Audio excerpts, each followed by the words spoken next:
புனேவை சேர்ந்த கோபால் நாராயண் ஆம்டேக்கர் என்பவர் பாபாவின் பக்தர். அவர் 10 ஆண்டுகளுக்கு தானே ஜில்லாவிலும் பின் ஜவுகர் ஜில்லாவிலும் எக்சைஸ் டிபார்ட்மெண்டில் பணியாற்றிய பிறகு ஓய்வு பெற்றார். வேறு ஒரு வேலை பெறுவதற்காக அவர் முயற்சித்தார். ஆனால் முடியவில்லை. மற்ற கேடுகளால் அவர் தாக்கப்பட்டு அவரது நிலை நாளுக்கு நாள் மோசமடைந்து கொண்டே வந்தது. இதே நிலைமையில் ஷீரடிக்கு ஒவ்வொரு ஆண்டும் சென்று தனது கவலைகளை பாபாவின் முன் சமர்ப்பிப்பதுமாக 7 ஆண்டுகள் கழித்தார்.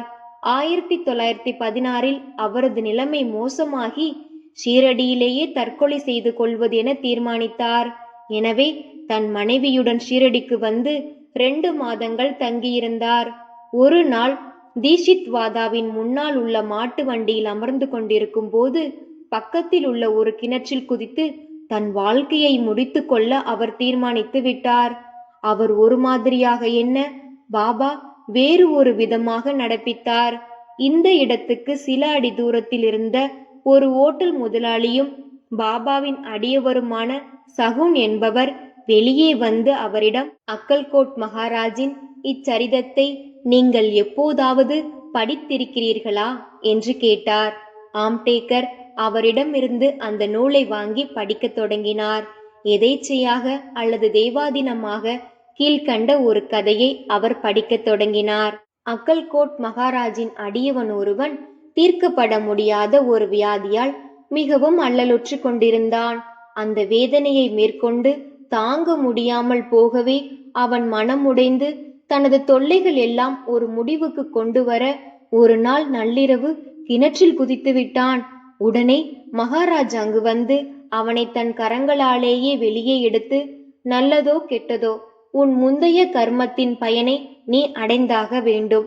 அதன் அனுபவித்தல் பூரணம் எய்தவில்லையானால் தற்கொலை உனக்கு உதவியளிக்காது. மீண்டும் ஒரு பிறவி எடுத்து அக்கஷ்டத்தையே அடைய வேண்டும்.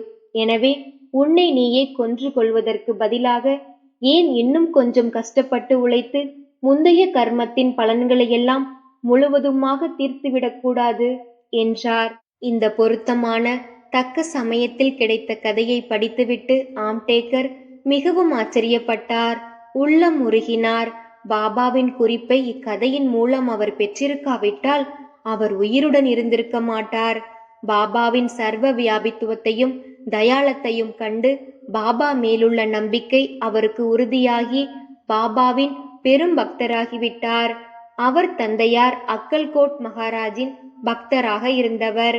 சாய்பாபா அவரையும் அவர் தந்தையார் சென்ற அடிச்சுவட்டிலேயே சென்று அவரிடம் பக்தி பூண்டவராக தொடர்ந்திருக்கும்படி விரும்பினார்.